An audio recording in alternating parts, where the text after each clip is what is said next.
Dr. Glenn Diesen is a professor of international relations at the University of Southeastern Norway. He's now joining us live on this broadcast from Oslo, Norway.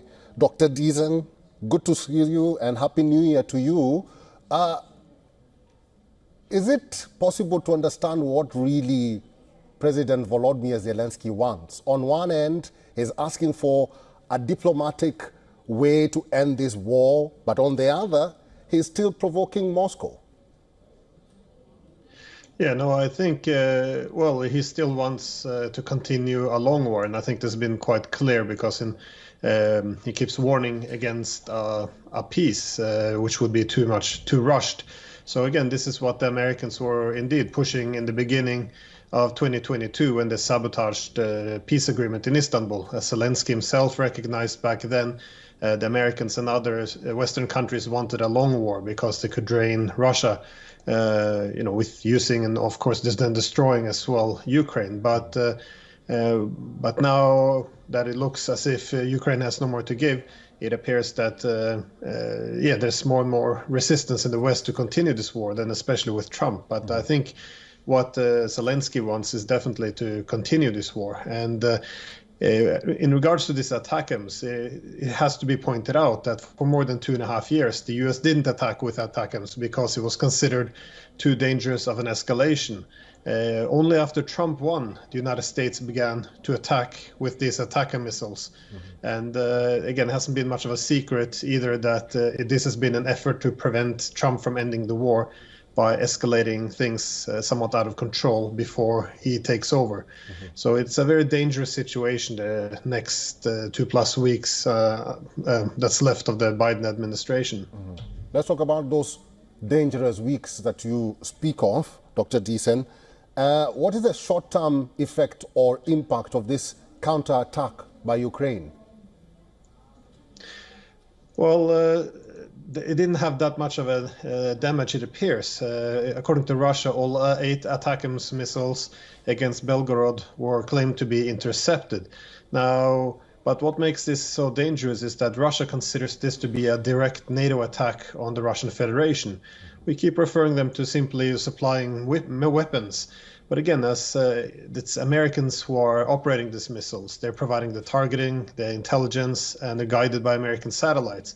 So from Russian perspective, they consider this to be an American attack. And this is why it's likely to create 2 very dangerous weeks coming ahead. And we see that this attack on Belgorod happens at the same time as there is a concentration of Ukrainian military forces close to Belgorod. So there might be a prelude to a new offensive into Russian territory, which would then also have American assistance behind it. So it's again, very dangerous times. We also see Ukraine launching this new massive offensive into Kursk, again, conquering Russian territory, intended to complicate the peace efforts of Trump. So I think, this is intended to make any negotiations more difficult for Trump. And it's a balancing effort as well, because all these escalations against Russia also threatens, of course, to trigger an excessive retaliation by the Russians, in which we might end up in a World War III. And talking about Trump, will there be more pressure for Ukraine regardless of Trump taking charge? Well, I think there's a growing pressure on Ukraine because they've run out of manpower. They're low on weaponry. The political support across the West is also dropping.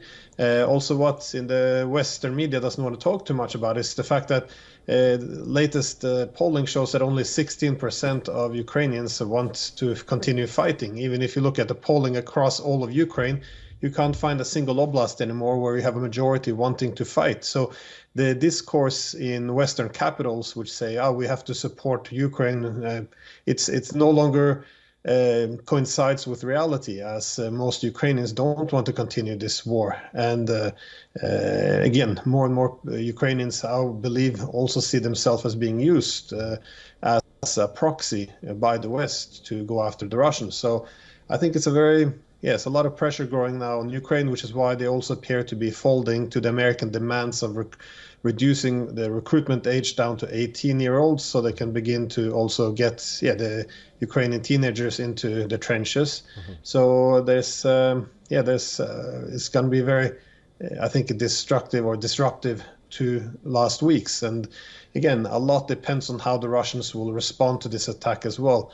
I wouldn't be surprised if we'd see Oreshnik missiles with warheads this time being used against Ukrainian territory, maybe even Kiev. I hear now some chatter in Russia about perhaps the need to remove Zelensky, given that he would resist all efforts of ending the war. So there could be some immense escalations on both sides before Trump takes power. All right. Dr. Glenn Dissen, as always, thank you very much for your insights and for talking to us today. Thank you. For all the latest news, download the WION app and subscribe to our YouTube channel.